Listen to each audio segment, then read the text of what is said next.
Richard Tice. Thank you, Mr. Speaker. Given that there's a consensus across, I think, the whole House that Iran should not have a nuclear weapon, it seems to me there's a sort of a lack of willingness to recognise when negotiations after many years have patently failed to yield results. So will the Foreign Secretary join Reform and myself in thanking the United States and Israel for degrading the Iranian nuclear weapons programme?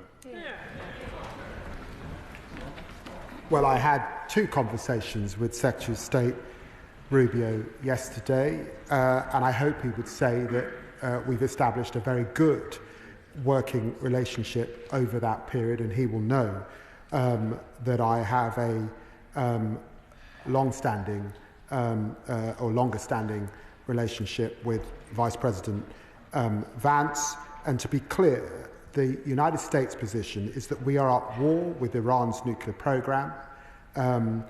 This was a targeted attack, and it's important to understand their efforts to degrade, but we have not yet had that assessment as to its effectiveness. Richard Burton.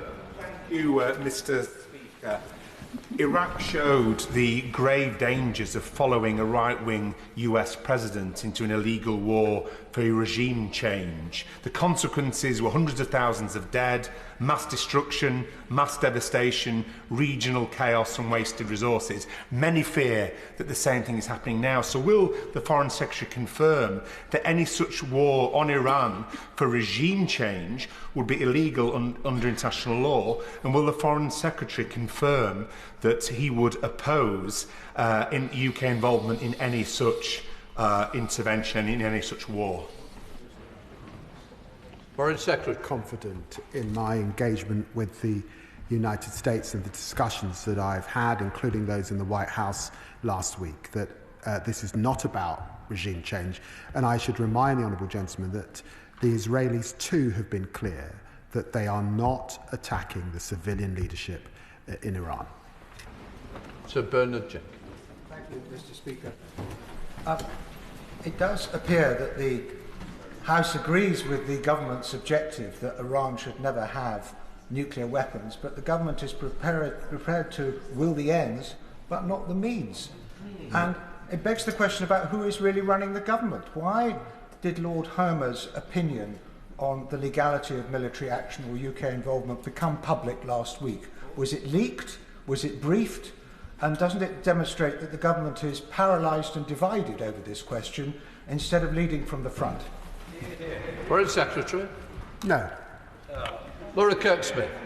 Thank you, Mr. Speaker, and I commend the Foreign Secretary for urging calm and restraint at this troubling time. I know he's been engaging with European counterparts, notably France and Germany as the E3. But as the positions of the US and Israel and Iran harden, does the Foreign Secretary agree with me that this is a moment where our relationship with Europe as a collective force for diplomacy and peace is going to be crucial?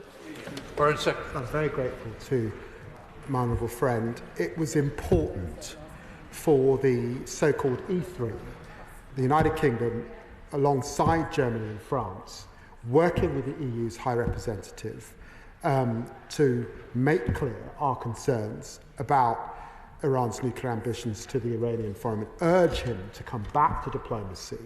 And then all of us were on the phone to him again after the action. Of course, there's an important role for Europe, particularly as the custodians of the JCPOA, and because we have a decision to make about whether we will in fact snap back and impose a heavy set of sanctions on Iran if they fail to comply. Alan Maguire. Thank you, Mr. Speaker. Last week and today, the Foreign Secretary said that the government's first priority is the welfare of British nationals, and I welcome this. Yet, my constituent, who was caught in Iran with her baby, received unfortunately no support from the Foreign Office and had to plead with officials at the port to evacuate to Oman. This was not a secure route, and another ferry was bombed along the way. She and her baby are now thankfully safe, but still seeking their way back to the UK without their luggage or any provisions for their baby. Can the Foreign Secretary outline what steps are being taken to ensure British nationals, like my constituent, can be repatriated swiftly and safely if they so wish? Secretary. Well, I'm very sorry to hear about the position of her constituent and her baby. It must have been immensely stressful to make your way out of Iran in this way. she will know that we have been advising against travel to Iran since 2019. We are able to offer support on the border with Azerbaijan as best we can, but she will also know that the airspace is not open in Iran. But if she writes or is in touch with my honourable friend, the Middle East Minister, of course we'll look at it and what learnings there may be. Debbie Abrahams. First of all, I'd like to associate myself with the remarks about condolences to everyone that's lost loved ones. But, Mr. Speaker, we're increasingly seeing foreign leaders both flout international law, but also ignore our international rules-based system, one very hard after the Second World War. So, what is my right honourable friend doing to ensure that we can get this back on track?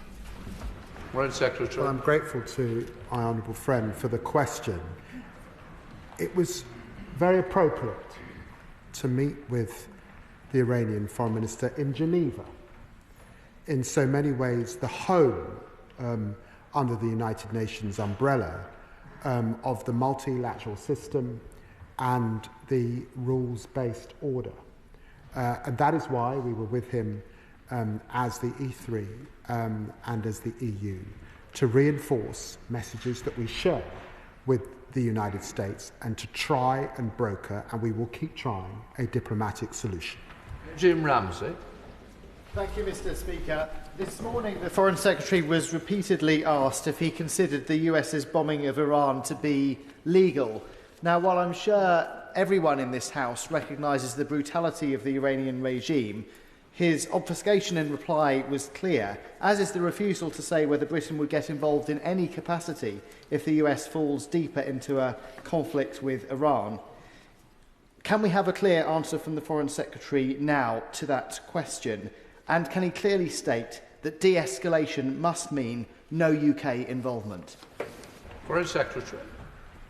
Can I just say to the honourable gentleman, we have UK nationals in the region. We have UK bases in the region and force protection that is its highest level.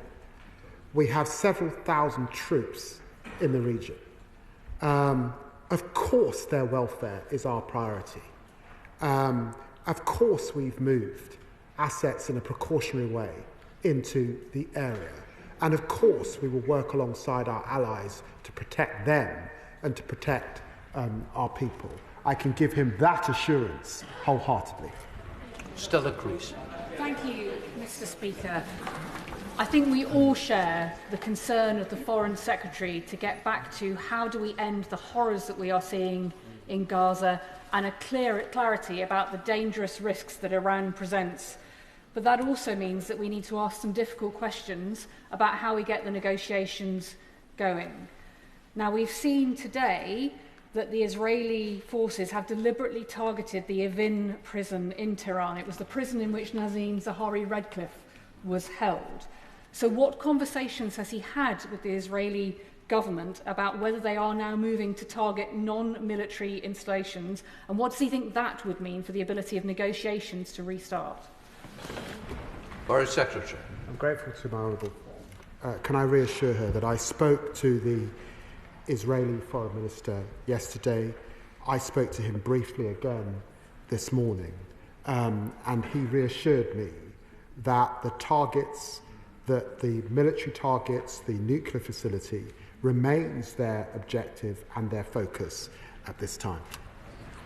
Kit Maltese. Mr. Speaker, thank you. Away from the headlines, as the Foreign Secretary said, hundreds of Gazans have been losing their lives. And let's be clear about what's happening. As tens of thousands of people daily walk miles to beg for food from American mercenaries, they're being shot at random in the street. Now, I think we've moved beyond in this House as asking the Foreign Secretary to actually lift a finger beyond mouthing the words to do anything about this. But I have a wider question. Does he envisage that the UK will play any sort of part in there being some sort of consequence in the future for these outright murders? Foreign Secretary. Can I say to the right honourable gentleman, and I know the strength of feeling that he has on these issues and the consistency, with which he has pressed these issues from the backbenches.